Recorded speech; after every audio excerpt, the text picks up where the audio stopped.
तो देखो भाई लोग, इस वीडियो के अंदर मैं उन 25 कारों के बारे में डिटेल में बात करूंगा जो कि लास्ट मंथ पूरे इंडिया में सबसे ज्यादा बिकी है। तो बेसिकली ये वीडियो होने वाला है टॉप 25 बेस्ट सेलिंग कार्स इन मार्च 2023। 25th पोजीशन पर महिंद्रा की थार आई है, जिसने काफी लंबे समय के बाद टॉप 25 लिस्ट के अंदर अपनी जगह बना ली है और पिछले महीने महिंद्रा थार के 5008 यूनिट बिक चुके हैं। लेकिन पिछले साल के मार्च महीने में 3893 यूनिट बिके थे। तो यहाँ पर लास्ट ईयर के मुकाबले इस बार आपको महिंद्रा थार के सेल्स में लगभग 29% की ग्रोथ देखने को मिल जाएगी।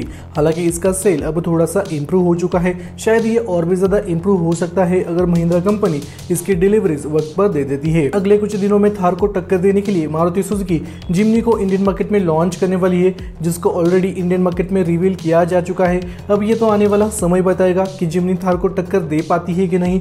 आपको क्या लगता है, मारुति सुजुकी की जिम्नी थार को हरा पाएगी कि नहीं? कमेंट सेक्शन में जरूर बता देना। 24th पोजीशन पर XUV700 आई है, जिसके लास्ट मंथ 5107 यूनिट बिके हैं, लेकिन लास्ट ईयर के मार्च महीने में 6040 यूनिट बिके थे। तो यहाँ पर XUV700 के सेल्स में लगभग आपको 15% की गिरावट देखने को मिल जाएगी और इस गिरावट के पीछे वेटिंग पीरियड का सबसे बड़ा हाथ है। 23rd पोजीशन पर महिंद्रा की XUV300 आई है, जो कि एक कॉम्पैक्ट एसयूवी कार है और XUV300 के लास्ट मंथ 5128 यूनिट बिके हैं और लास्ट ईयर के मार्च में 4140 यूनिट बिके थे। तो यहाँ पर आपको XUV300 के सेल्स में लगभग 24% की ग्रोथ देखने को मिल जाएगी। 22nd पोजीशन पर किया की करेंस आई है। इस कार के लास्ट मंथ 6102 यूनिट बिके हैं, लेकिन लास्ट ईयर के मार्च में लगभग 7008 यूनिट बिके थे। तो यहाँ पर आपको किया करेंस के सेल्स में लगभग 13% की गिरावट देखने को मिल जाएगी। इस गिरावट के बावजूद भी किया करेंस की डिमांड अच्छी खासी है। इस कार के ऊपर आपको अच्छा खासा वेटिंग पीरियड देखने को मिल जाएगा और ये कार 7 सीटर सेगमेंट के अंदर आपके लिए एक बेस्ट चॉइस हो सकती है। 21st पोजीशन पर किया की सेल्टोस आई है, जो कभी टॉप 10 लिस्ट में होती थी, लेकिन अब 21st पोजीशन पर जा चुकी है और किया सेल्टोस के पिछले महीने 6554 यूनिट बिके हैं और पिछले साल के मार्च में 8415 यूनिट बिके थे। तो यहाँ पर आपको किया सेल्टोस के सेल्स में लगभग 22% की गिरावट देखने को मिल जाएगी। लेकिन किया सेल्टोस का फेसलिफ्ट मॉडल बहुत जल्दी इंडियन मार्केट में लॉन्च होने वाला है। बहुत सारी रिपोर्ट में ये क्लियरली मेंशन किया गया है कि किया कंपनी सेल्टोस के फेसलिफ्ट मॉडल को मिड 2023 तक इंडिया में लॉन्च करेगी, यानी जून या फिर जुलाई के आसपास आपको किया सेल्टोस का फेसलिफ्ट मॉडल इंडिया में देखने को मिल जाएगा। उसके ऊपर मैं जरूर वीडियो लाने की कोशिश करूंगा, तो आप मेक श्योर करना कि अपने चैनल को सब्सक्राइब करके बेल नोटिफिकेशन को ऑन करके रखा है। 20th पोजीशन पर हुंडई की i20 आई है, जो कभी टॉप 10 लिस्ट में होती थी, लेकिन अब i20 की पोजीशन 20वें नंबर पर जा चुकी है और पिछले महीने i20 के लगभग 6596 यूनिट बिके हैं और लास्ट ईयर के मार्च में 4693 यूनिट बिके थे। तो यहाँ पर आपको i20 के सेल्स में लगभग 41% की ग्रोथ देखने को मिल जाएगी। 19th पोजीशन पर टाटा की टियागो आई है, जिसके सेल्स में आपको काफी ज्यादा इंप्रूवमेंट्स देखने को मिल जाएंगे और पिछले कुछ महीनों से टाटा कंपनी टियागो के अंदर काफी ज्यादा अपडेट्स ला चुकी है। तो यहाँ पर आपको टाटा टियागो के अंदर काफी बेहतरीन फीचर्स देखने को मिल जाएंगे। लेकिन पिछले महीने टाटा टियागो के 7366 यूनिट बिके हैं पूरे इंडिया में और लास्ट ईयर के मार्च में 4002 यूनिट बिके थे। तो यहाँ पर आपको टाटा टियागो के सेल्स में लगभग 84% की ग्रोथ देखने को मिल जाएगी। मेरे हिसाब से ये कार आने वाले समय में टॉप 10 लिस्ट में अपनी जगह आराम से बना सकती है।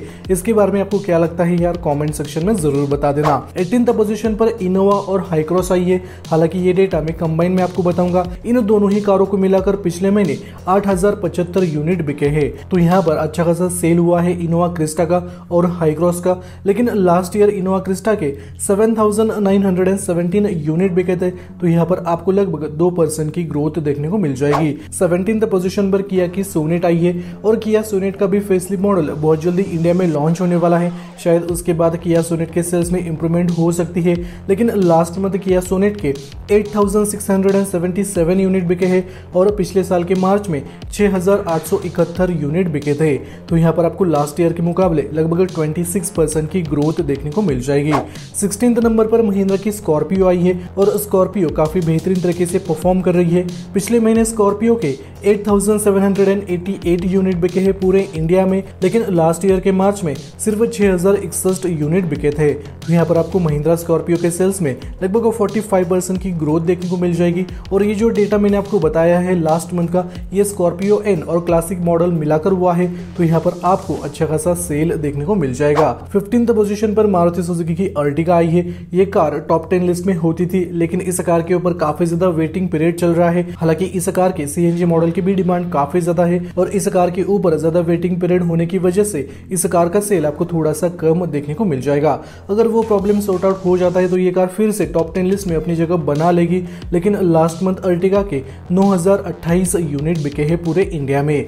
लास्ट ईयर के मार्च में लगभग 7888 यूनिट बिके थे, तो यहाँ पर आपको लगभग 14% की ग्रोथ देखने को मिल जाएगी। 14th नंबर पर मारुति सुजुकी की अल्टो आई है, जो कभी फर्स्ट पोजीशन पर आती थी, कभी सेकंड पोजीशन पर रहती थी, कभी थर्ड पोजीशन पर रहती थी, यानी टॉप 5 लिस्ट के अंदर अल्टो हमेशा रहती थी। लेकिन अब अल्टो की पोजीशन 14th नंबर पर जा चुकी है। लास्ट मंथ अल्टो के 9139 यूनिट बिके हैं और लास्ट ईयर के मार्च में लगभग 7621 यूनिट बिके हैं। लास्ट ईयर के मुकाबले यहाँ पर आपको अल्टो के सेल्स में लगभग 20% की ग्रोथ देखने को मिल जाएगी। 13th नंबर पर हुंडई की i10 न्यूस आई है, जिसके सेल्स में आपको थोड़ी सी गिरावट देखने को मिल जाएगी। लेकिन इस कार के अंदर भी हुंडई कंपनी ने काफी ज्यादा अपग्रेड्स लाए हैं। हालांकि इसके एक्सटीरियर में आपको काफी ज्यादा कॉस्मेटिक चेंजेस देखने को मिल जाएंगे और इसका इंटीरियर पहले के मुकाबले थोड़ा सा अपडेट हो चुका है। पिछले महीने i10 न्यूस के 9304 यूनिट बिके हैं और लास्ट ईयर के मार्च में 9687 यूनिट बिके थे, तो यहाँ पर आपको लगभग 4% की गिरावट देखने को मिल जाएगी। 12th नंबर पर महिंद्रा की बोलेरो आई है और ये जो डेटा मैं आपको बताऊंगा ये बोलेरो और बोलेरो नियो प्लस मिलकर हुआ है। पिछले महीने बोलेरो के 9546 यूनिट बिके हैं और लास्ट ईयर के मार्च में 6924 यूनिट बिके थे, तो यहाँ पर आपको बोलेरो के सेल्स में लगभग 38% की ग्रोथ देखने को मिल जाएगी। लेकिन बोलेरो सेगमेंट के अंदर बहुत जल्दी महिंद्रा कंपनी एक न्यू कार को लाने वाली है, जिसकी पोजीशन आपको बोलेरो नियो के ऊपर देखने को मिल जाएगी। हालांकि इस कार के डायमेंशंस थोड़े से बड़े रहेंगे, यानी ये बोलेरो और बोलेरो नियो के मुकाबले थोड़ी सी बड़ी रहेगी हाइट के मामले में, वेट के मामले में और लेंथ के मामले में। और इस कार के अंदर आपको काफी ज्यादा फीचर्स देखने को मिल जाएंगे। तो बोलेरो नियो प्लस नाम की कार बहुत जल्दी महिंद्रा की तरफ से इंडियन मार्केट में लॉन्च होने वाली है। 11th पोजीशन पर हुंडई की वेन्यू आई है, जिसका सेल इंडिया में अच्छा खासा हो जाता है और पिछले महीने हुंडई वेन्यू के 10,024 यूनिट बिके हैं और लास्ट ईयर के मार्च में 9,220 यूनिट बिके थे, तो यहाँ पर आपको हुंडई वेन्यू के सेल्स में लगभग 9% की ग्रोथ देखने को मिल जाएगी। हालांकि वेन्यू का सीएनजी मॉडल इस साल या फिर अगले साल इंडियन मार्केट में लॉन्च हो सकता है। 10th नंबर पर मारुति सुजुकी की ग्रैंड विटारा आती है, जो कि एक मिड साइज एसयूवी कार है और इस कार ने पूरे ऑटो इंडस्ट्री में तहलका मचा रखा है। इस कार के हर महीने 9,000, 10,000, 11,000 यूनिट बिक जाते हैं और लास्ट मंथ यानी मार्च 2023 में 10,045 यूनिट बिके थे। तो इससे आप अंदाजा लगा सकते हैं कि इस कार की वजह से क्रेटा का नुकसान हो चुका है। इसके अलावा सेल्टोस, टाइगन, कुशक, एस्टर के सेल्स के ऊपर भी काफी ज्यादा इम्पैक्ट पड़ चुका है। 9th पोजीशन पर टाटा की पंच आई है, जिसने पूरे ऑटो इंडस्ट्री को हिलाकर रख दिया है। हालांकि टाटा कंपनी ने इस कार को माइक्रो एसयूवी सेगमेंट के अंदर उतारा था, जिस सेगमेंट को इतना ज्यादा पसंद नहीं किया जाता था। लेकिन जब से टाटा पंच इंडिया में लॉन्च हुई है, इस कार का सेल 9,000, 10,000, 11,000 के आसपास चला जाता है और हर बार टाटा की पंच टॉप 10 लिस्ट में अपनी जगह बना लेती है। तो इससे आप अंदाजा लगा सकते हैं कि टाटा पंच की डिमांड कितनी ज्यादा है। लास्ट मंथ टाटा पंच के 10,894 यूनिट बिके हैं पूरे इंडिया में और लास्ट ईयर के मार्च में लगभग 10,526 यूनिट बिके थे, तो यहाँ पर आपको लगभग 3% की ग्रोथ देखने को मिल जाएगी। लेकिन पिछले साल भी टाटा पंच के 10,000 के ऊपर यूनिट बिके थे, तो भाई ये कार इंडियन मार्केट में तबाही सी मचा रही है। इसका सीएनजी मॉडल बहुत जल्दी इंडिया में लॉन्च हो जाएगा। इसके अंदर Tata company turbocharge petrol engine का ऑप्शन भी देने वाली है, यानी जिन लोगों को गाड़ी चलाने के मजे लेने हैं वो लोग इस मॉडल के लिए वेट कर सकते हैं और टाटा पंच ईवी भी अगले साल या फिर इस साल के एंड तक इंडियन मार्केट में लॉन्च हो सकती है। 8th पोजीशन पर मारुति सुजुकी की इको आई है, जिसका सेल कभी काफी ज्यादा हो जाता है और कभी कभी इस कार की पोजीशन 15 के नीचे भी चली जाती है। हालांकि इस कार के सेल्स में आपको काफी ज्यादा इनकंसिस्टेंसी देखने को मिल जाएगी। लेकिन पिछले महीने इको के 11,995 यूनिट बिके हैं और लास्ट ईयर के मार्च में 9,221 यूनिट बिके थे, तो यहाँ पर आपको लगभग 30% की ग्रोथ देखने को मिल जाएगी। हालांकि इसके अंदर सीएनजी किट भी दिया जाता है। 7th नंबर पर डिजायर आई है, इसके भी सेल्स में आपको थोड़ी सी इनकंसिस्टेंसी देखने को मिल जाएगी। लेकिन लास्ट मंथ डिजायर के 13,394 यूनिट बिके हैं और लास्ट ईयर के मार्च में 18,623 यूनिट बिके थे, तो यहाँ पर आपको डिजायर के सेल्स में लगभग 28% की गिरावट देखने को मिल जाएगी। 6th पोजीशन पर हुंडई की क्रेटा आई है, जो कि कंसिस्टेंटली अच्छा खासा परफॉर्मेंस दे रही है। हुंडई क्रेटा के पिछले महीने 14,026 यूनिट बिके हैं और लास्ट ईयर के मार्च में 10,532 यूनिट बिके थे। तो यहाँ पर आपको हुंडई क्रेटा के सेल्स में 33% की ग्रोथ देखने को मिल जाएगी। क्रेटा का फैसली मॉडल इस साल के एंड तक या फिर अगले साल इंडियन मार्केट में लॉन्च हो सकता है। 5th पोजीशन पर टाटा नेक्सॉन आई है, जो कि इंडिया की अब second most selling SUV car बन चुकी है, लेकिन पिछले कुछ महीनों से ये इंडिया की number 1 most selling SUV car थी। फर्स्ट पोजीशन पर इस बार दूसरी एसयूवी कार आ चुकी है। लास्ट मंथ टाटा नेक्सॉन के 14,769 यूनिट बिके हैं, लेकिन लास्ट ईयर के मार्च में 14,315 यूनिट बिके थे। तो यहाँ पर आपको टाटा नेक्सॉन के सेल्स में लगभग 3% की ग्रोथ देखने को मिल जाएगी। और अगर आप एक कॉम्पैक्ट एसयूवी ढूंढ रहे हैं तो टाटा नेक्सॉन आपके लिए एक बेस्ट चॉइस हो सकती है। 4th पोजीशन पर मारुति सुजुकी की बलेनो आई है, जिसके सेल्स में थोड़ी सी इंप्रूवमेंट हो चुकी है और बलेनो के लास्ट मंथ 16,168 यूनिट बिके हैं और लास्ट ईयर के मार्च में 14,520 यूनिट बिके थे।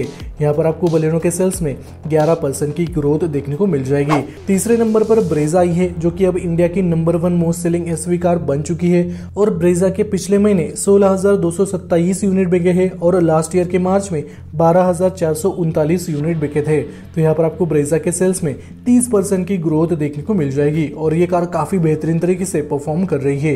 लास्ट मंथ भी ये फर्स्ट पोजीशन पर आई थी। दूसरे नंबर पर मारुति सुजुकी की वैगनआर आई है, जो कि इंडियन मार्केट में काफी ज्यादा पसंद की जाती है, लेकिन सेफ्टी के तौर पर इस कार को 0 स्टार रेटिंग्स मिले हैं, तो इसी वजह से ये कार मैं आपको बिल्कुल भी रिकमेंड नहीं करूंगा। लेकिन फिर भी बहुत सारे लोग वैगनआर को खरीद लेते हैं और लास्ट मंथ वैगनआर के 17,305 यूनिट बिके हैं और लास्ट ईयर के मार्च में 24,634 यूनिट बिके थे। तो यहाँ पर आपको वैगनआर के सेल्स में लगभग 30% की गिरावट देखने को मिल जाएगी। फर्स्ट पोजीशन पर मारुति सुजुकी की स्विफ्ट आई है, जो कि इंडियन मार्केट में काफी ज्यादा पसंद की जाती है और स्विफ्ट को सेफ्टी में सिर्फ 1 स्टार रेटिंग्स मिले हैं, लेकिन फिर भी इस कार का सेल काफी ज्यादा होता है इंडिया में।